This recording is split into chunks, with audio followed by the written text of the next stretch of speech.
Sa Good Vibes, antes pa man nag-uso ang frap o kunang milk tea, ang classic nga ice scramble ang ginapilahan sa guwasang eskwelahan.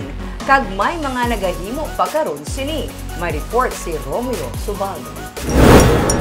Basta gani mapatian mo ang ini nga bagting, kag ang ini nga sound, sigurado na may nagabaligya sang ice scramble malapit sa imo. Gani magpreparar na sang sinsilyo para magpabugnaw. Ini ang main ingredient sa paghimo sang classic na ice scramble.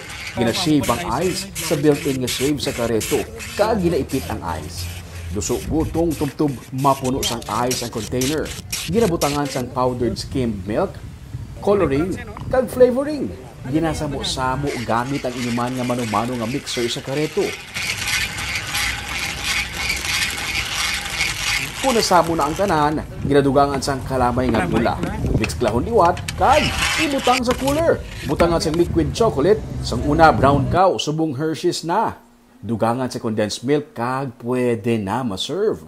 Ang 64 anyos kasi Nelson Albania, 40 na katuig nga nagabaligya sang ice scramble.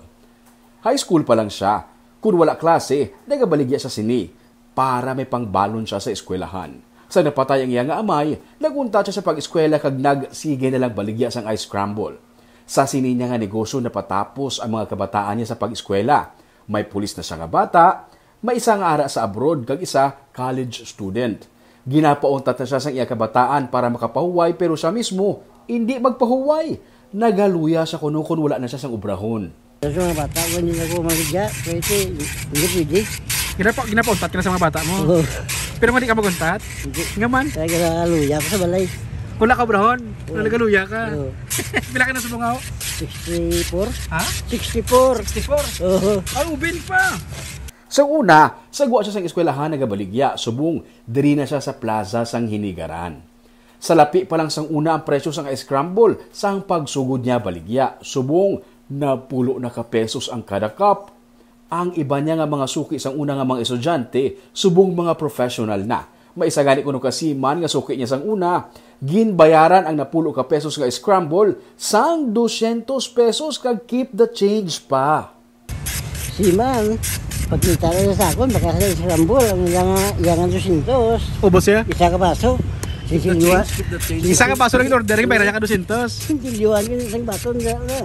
Okay, nadamdaman niya kanina sa una, ikaw bakla niya scramble, si man na sa subong. Subong, sa mga banwa na lang makita ang classic nga scramble. Wala na ini sa mga syudad. Pero si Tatay Nelson, padayon sa gihapon sa pagbaligya sini. Makapaubo sa santag 200 ka cups sa isa ka adlaw kung may klase. Di na sa scramble naglibot ang pangabuhi ni Tatay Nelson. Tubtob kuno sa masarangan niya pa, padayon siya sa gihapon nga magahimo sang pangpabugnaw sa mga bata mano kung tigulang. Kalingawan niya nga makita nga nalipay ang mga kabataan sa pag-inom sang iya nga produkto.